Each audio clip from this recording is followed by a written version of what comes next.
magnifique journée pour un rocking de 20 livres.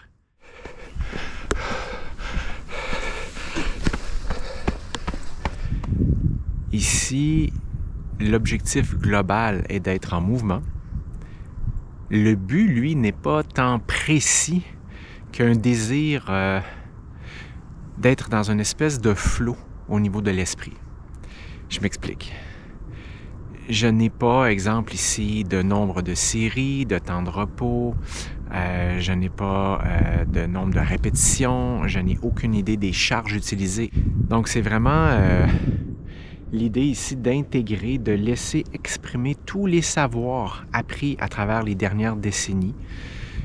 Ceci selon des méthodes variées, avec des cultures, des modes de pensée et des objectifs différents. C'est donc de marcher, de me déplacer d'un endroit à l'autre et lorsque j'ai cette intuition où je vois des lieux connus à travers des passages dont je suis habitué de prendre la trajectoire, je peux voir ici une roche, je peux voir un tronc d'arbre.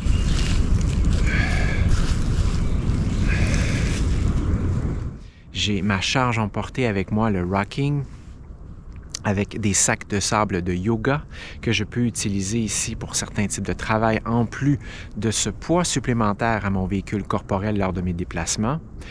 Bref, c'est vraiment de me laisser guider par cette intuition, par ce flow, par cette énergie qui me permet d'avancer et aussi d'exprimer le mouvement dans différents plans de mouvement.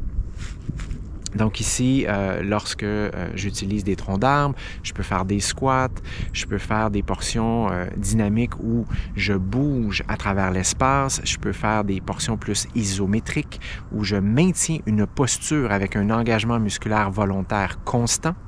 Je maintiens une contraction musculaire en pensant bien à l'ensemble de ma structure musculo-squelettique et j'engage dans cette position. Par exemple, vous voyez un squat très bas où j'ai au niveau des poignets mes sacs de sable en yoga et donc je peux le faire en maintenant la pause tout en respirant évidemment en continu, ne bloquant pas le souffle.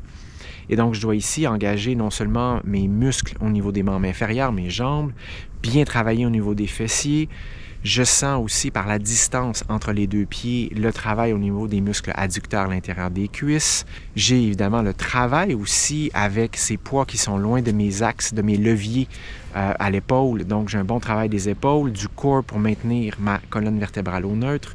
Bref, c'est vraiment d'arriver à bien travailler en engageant l'entièreté du corps et de rester parfaitement conscient sur à la fois le travail musculaire, mais aussi cette respiration pour maintenir cette structure musculo-squelettique bien engagée, bien stable, avec une fatigue qui s'accumule, où là, c'est facile d'aller dans certaines compensations liées, par exemple, à des gestes répétitifs en sport ou autre au quotidien, à travers les années, à travers peut-être aussi un parcours où il y a eu des blessures et aussi où il y a peut-être, par cette fatigue, une diminution de la capacité attentionnelle. Et là, il y a une perte au niveau de la stabilité de la structure musculo-squelettique. Donc, ce sont tous ces éléments ici que je retrouve dans ce type d'activité physique, ce rocking, avec, comme je le disais au tout début, un objectif très global d'être en mouvement, de bouger, de faire une activité physique, un entraînement.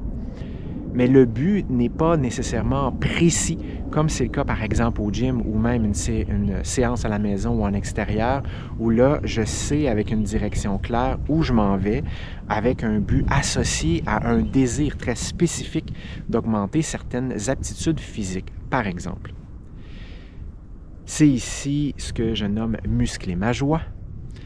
C'est une connexion au présent avec un passé. C'est une actualisation de mes souvenirs, sachant qu'ils ne sont pas fixes. Ils changent au gré du contexte, au gré de mes expériences de vie, au gré de mes relations, de mes rencontres.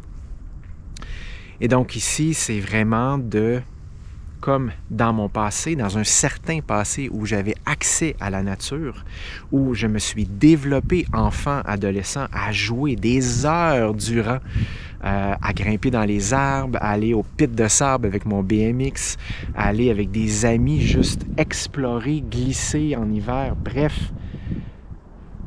Ce sont tous ces éléments que j'essaie de retrouver pour maintenir cette espèce d'imaginaire, cette créativité que l'on pourrait ici qualifier d'enfantine avec notre cerveau, notre esprit adulte qui veut réussir des choses, ce qui n'est pas mal en soi, bien évidemment. C'est juste d'aller connecter à travers cet intérieur aventureux, ce désir de jeu, qu'on pourrait appeler comme aujourd'hui ce jeu libre risqué. Et c'est juste de l'introduire avec ce cerveau et cet esprit d'adulte dans certaines pratiques.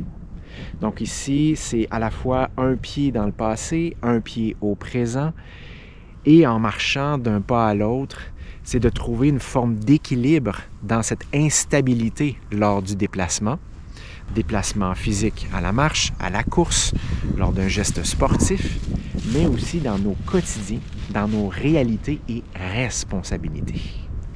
Bonne pratique.